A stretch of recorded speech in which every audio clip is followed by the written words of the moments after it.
2015 সালে ইসলামী ব্যাংক ছিল বাংলাদেশের সবচেয়ে ভালো ব্যাংকগুলোর একটা। একটা ব্যাংকের ভালো হইতে যা যা দরকার তার সবকটা ইসলামী ব্যাংকের ছিল। তারল্য সংকট থাকা যাবে না, ইসলামী ব্যাংকের কোনো তারল্য সংকট ছিল না, ইনাফ লিকুইডিটি ছিল। সেকেন্ড, কাস্টমারের ট্রাস্ট থাকতে হবে অনেক, ইসলামী ব্যাংকের উপর মানুষের অনেক ট্রাস্ট ছিল। এবং থার্ড, কোনো বাজে লোন দেওয়া যাবে না, ইসলামী ব্যাংক তেমন কোনো বাজে লোন 2015 সাল পর্যন্ত দেয় নাই। ইনফ্যাক্ট আমি আপনাদের উদাহরণ দিই, তাহলে আপনারা বুঝবেন ওই সময় মানুষের ট্রাস্ট ইসলামী ব্যাংকের উপর কিরকম ছিল। 2015 সালে টোটাল যত রেমিটেন্স আসছে বাংলাদেশে তার 27%ই আসছে ইসলামী ব্যাংকে। এবং বাংলাদেশে কিন্তু টোটাল ব্যাংক 62টা আছে। আপনি চিন্তা করেন 62টা ব্যাংকের কম্পিটিশনে টোটাল রেমিটেন্স যত আসছে বাংলাদেশে তার 27%ই নিয়ে গেছে একটা ব্যাংক, সেটা হলো ইসলামী ব্যাংক। শুধু তাই না, টেক্সটাইল অ্যান্ড গার্মেন্টস ইন্ডাস্ট্রির 5 ভাগের 1 ভাগ লোন নেওয়া হইতো সেই সময় ইসলামী ব্যাংক থেকে। ইসলামী ব্যাংক সবচেয়ে বড় কোম্পানিগুলোর একটা ছিল যারা ভালো লোন দিত।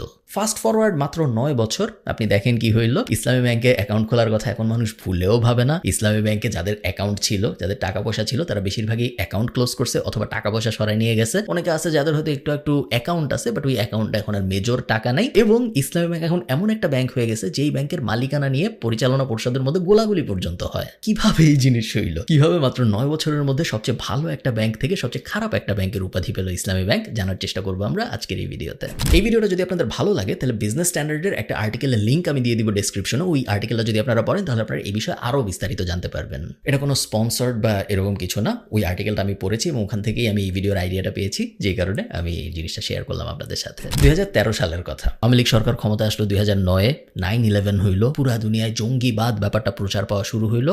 বাংলাদেশেও জঙ্গিবাদ ব্যাপারটা আস্তে আস্তে জনপ্রিয় হওয়া শুরু হইলো এবং 2013 সালে হরকাতুল জিহাদের অনেকগুলা কর্মী আটক হয়। কর্মীদের আটক করে বলা হয় এই কর্মীরা বোমা বানাচ্ছিল এবং বাংলাদেশের বিভিন্ন জায়গায় একযোগে বোমা বিস্ফোরণের পরিকল্পনা করতেছিল সেই সময় হরকাতুল জিহাদ। মোটামুটি কাছাকাছি সময় 2013 সালেই বাংলাদেশে কাউন্টার টেরোরিজম অ্যাক্ট পাবলিশ হয়, যেটা দিয়ে বাংলাদেশ পুরো দুনিয়াকে বোঝায় যে বাংলাদেশ জঙ্গিবাদ মোকাবেলার ব্যাপারে বেশ সিরিয়াস। এইরকম ন্যারেটিভ যখন আশপাশে চলতেছে, আশপাশে সবাই জঙ্গিবাদ নিয়ে কথাবার্তা বলতেছে, প্রত্যেক সপ্তাহেই পেপারের হেডলাইনগুলোর কোনো না কোনোটায় জঙ্গিবাদ বিষয়ক কোনো না কোনো নিউজ থাকে। এরকম একটা সময় হঠাৎ করে কানাঘুষা শুরু হয় ইসলামী ব্যাংক জঙ্গিবাদের সাথে জড়িত, ইসলামী ব্যাংক জঙ্গিদের ফান্ড দেয়। এই কথা কোথা থেকে শুরু হইলো, এই কথা প্রথম কে বললো, কিভাবে এই ন্যারেটিভটা আসলো, এটা কেউ জানে না। হাউএভার ধারণা করা হয় যেহেতু ধর্মীয় একটা লিঙ্ক আছে, এই কারণে মানুষ কোনো না কোনোভাবে বা ওই সময় সরকার কোনো না কোনোভাবে এই ন্যারেটিভটা ছড়াই দিতে পেরেছে যে ইসলামী ব্যাংক জঙ্গিবাদের সাথে জড়িত।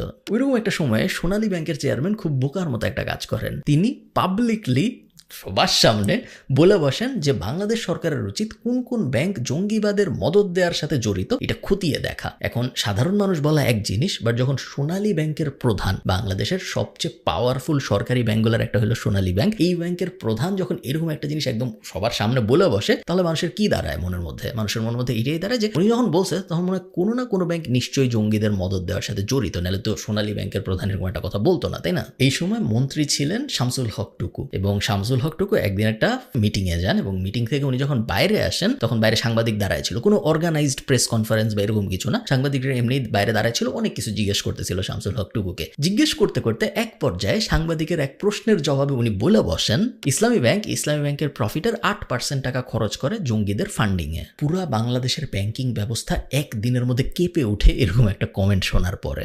সবাই অবাক হয়ে যায়, কিন্তু স্বরাষ্ট্রমন্ত্রীর মতো একজন এরকম একটা কথা বলেছে, এটা তো ফেলে দেওয়া যায় না, তাই না? তো কেউ ফেলে দেয় না। এবং তার কিছুদিন আগে যেহেতু সরকারি আরেকটা ব্যাংকের প্রধান সিমিলার একটা কথা বলছিল, সবাই দুয়ে 4 মিলায় নেয় যে হ্যাঁ, সম্ভবত ইসলামী ব্যাংক জঙ্গিদের ফান্ড দেয়। বাংলাদেশ ব্যাংকের গভর্নর আতিকুর রহমান তখন ইমিডিয়েটলি একটা মিটিং ডাকেন এবং এই মিটিং এর ভিতরে উনি দেশি বিদেশি সব ব্যাংককে বলেন যে এগুলো সব রাজনৈতিক বক্তব্য, এগুলো শোনার কোনো দরকার নেই। আপনাদের যাদের সাথে ইসলামী ব্যাংকের বিভিন্ন বিজনেস আছে, আপনারা বিজনেসগুলো কন্টিনিউ করেন, আপনারা বিজনেসগুলো ক্যান্সেল করার কথা ভাববেন না। এই যখন অবস্থা, তখন আব্দুল মান্নান তৎকালীন ইসলামী ব্যাংকের সিইও, উনি মন্ত্রীর বাসায় যায়। সো টুকু সাহেবের বাসায় যে উনি জিজ্ঞেস করেন যে স্যার, আপনি এরকম একটা কথা কিভাবে বললেন? আপনার কাছে কি এভিডেন্স আছে এরকম একটা কথা বলার জন্য? আপনি যে হঠাৎ করে এরকম সাংবাদিকদের সামনে, পুরো দুনিয়ার সামনে বলে বসলেন যে ইসলামী ব্যাংকের প্রফিটের 8% যায় জঙ্গিদের মদত দিতে, আমাদের তো অনেক ক্ষতি হয়ে গেল এটা বলার কারণে। শামসুল হক টুকু উত্তরে বলেন যে আমি বলতে বলতে এটা বলে ফেলছি, it slipped out of my tongue.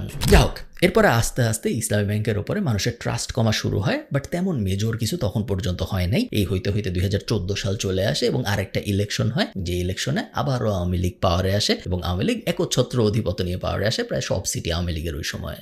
অনেকে বলে এবার পাওয়ারে আসার পরেই অ্যাকচুয়ালি আওয়ামী লীগ ইসলামী ব্যাংকের এগেইনস্টে 8-60 বেঁধে নামে। প্রথমেই ইসলামী ব্যাংকে 4 জন পরিচালক নিয়োগ দেওয়া হয় বাংলাদেশ ব্যাংক থেকে।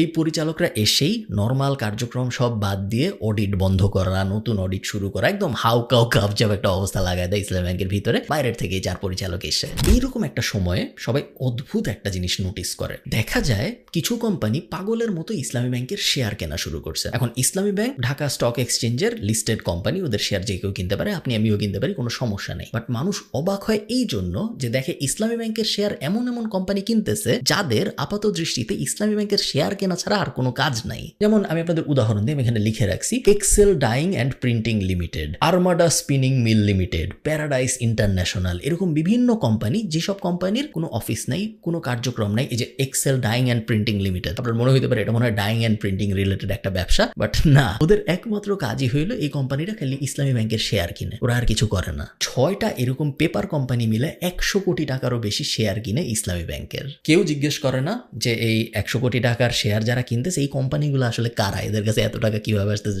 এত এত কোটি কোটি টাকার শেয়ার কিনতেছে ইসলামী ব্যাংকের, কেউ জিজ্ঞেস করে না। সাধারণত আপনি যদি কোনো একটা কোম্পানির একটা পার্সেন্টেজের মালিক হন, সেক্ষেত্রে আপনি ওই কোম্পানি পরিচালনা পরিষদে বসতে পারেন। যেমন ইলন মাস্ক যখন টুইটারের একটা বড় পার্সেন্টেজ কিনে ফেলছিল শুরুতে, তারপর কিন্তু ইলন মাস্কের ভোটিং পাওয়ার সৃষ্টি হয়েছিল টুইটারের ভিতরে। তো এই পেপার কোম্পানিগুলোর কাছে এত পরিমাণ ইসলামী ব্যাংকের শেয়ার চলে আসে যে এই পেপার কোম্পানিগুলোর প্রত্যেকেই নিজেদের পরিচালক বসানোর সুযোগ পায় ইসলামী ব্যাংকের ভিতরে। মাত্র 1 মাসের মধ্যে ইসলামী ব্যাংকের সিইও বদলায় যায়, ডিরেক্টর বদলায় যায়, পরিচালকরা সবাই বদলায় যায়। মোটামুটি ইসলামী ব্যাংকের উপরের লেভেলে যত কর্মকর্তা ছিল সবাইকেই বদলায় ফেলা হয় এই নতুন অ্যাপয়েন্টেড পরিচালকদের দ্বারা। এই পেপার কোম্পানিগুলোর মালিক কে ছিল জানা যায়, এই প্রত্যেকটা পেপার কোম্পানির মালিক ছিল আসলে S Alam group.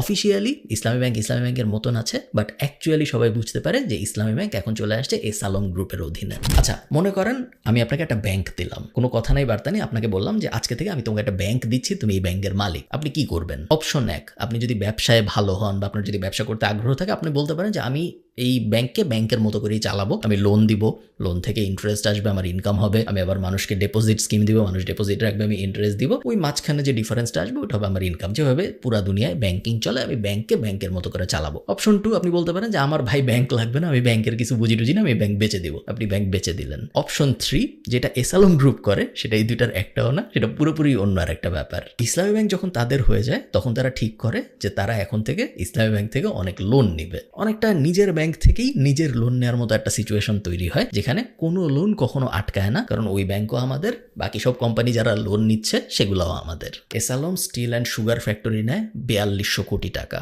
S Alam vegetable oil company নেয় 4100 কোটি টাকা, S Alam super oil company নেয় 3900 কোটি টাকা। মাত্র 5 বছরের মধ্যে দেখা যায় এস আলম গ্রুপের অধীনে যেসব কোম্পানি ছিল তারা ইসলামী ব্যাংক থেকে টোটাল লোন নিয়েছে 14,000 কোটি টাকারও বেশি। এবং অবশ্যই এই লোনের কোনো টাকা তারা কখনো ফেরত দেয়নি, বিকজ নিজেদের ব্যাংকে নিজেরা টাকা ফেরত দেবো কি জন্য, আমাদের। শুধু যে এস আলম গ্রুপের অধীনের কোম্পানিগুলো লোন নিয়েছে তা না, এস আলম সাহেবের ব্যক্তিগত দুনিয়ার মানুষজনও কিন্তু ইসলামী ব্যাংক থেকে লোন নিছে। ওনার যে ছেলে, তিনি তার নিজের কোম্পানি প্রতিষ্ঠা করার জন্য ইসলামী ব্যাংক থেকে নিয়েছে 1400 কোটি টাকা। ওনার জামাই তার নিজের কোম্পানি দাঁড় করানোর জন্য নিয়েছে 1600 কোটি টাকা। ওনার ভাতিজা এবং ভাতিজার বউ দুইজন ঠিক করছে নিজেরা কোম্পানি দাঁড় করাবে, দুইজন মিলে নিয়েছে 1000 কোটি টাকা। আদিল কর্পোরেশন এবং সাদিয়া ট্রেডার্স, এটা হইল গিয়ে ওই দুই কোম্পানির নাম যারা 1000 কোটি টাকা নিয়েছে।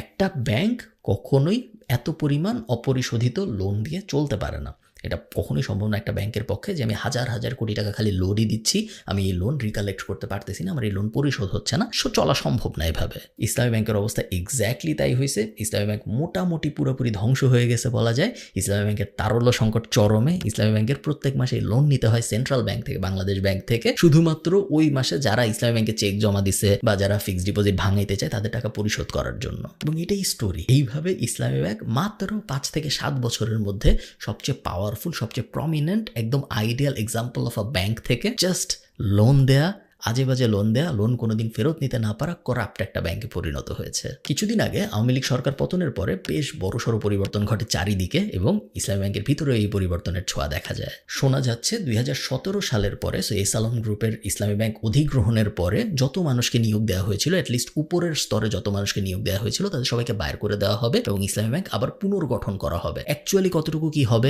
এত হাজার হাজার কোটি টাকা লোন দেওয়ার পরে অ্যাকচুয়ালি আদৌ ইসলামী ব্যাংক আবার আগের পারফরমেন্সে ফেরত আসতে পারবে নাকি, এটা কেউ জানে না, বাট অ্যাটলিস্ট চেষ্টা করা হচ্ছে। আপনি যদি আমাকে পার্সোনালি জিজ্ঞেস করেন, যে পরিমাণ ক্ষতি হয়েছে আমার মনে হয় না এই ক্ষতি আর কখনো রিকভার করা সম্ভব। ইসলামী ব্যাংকের এই গল্পটা প্রতিনিয়তই আপডেট হচ্ছে। সো এই ভিডিওটা আমি রেকর্ড করার পরেও আমি শিওর আরও অনেক আপডেট আসবে। প্রায় প্রত্যেক দিনই বাংলাদেশ ব্যাংকের গভর্নর নতুন বা আমাদের অর্থ উপদেষ্টা নতুন, ওনারা প্রত্যেক দিন নতুন নতুন কিছু বলছেন ইসলামী ব্যাংকের এই ঘটনা নিয়ে। তো আমি চেষ্টা করবো ওরকম কিছু লিঙ্ক ডেসক্রিপশনে দিয়ে দেওয়ার।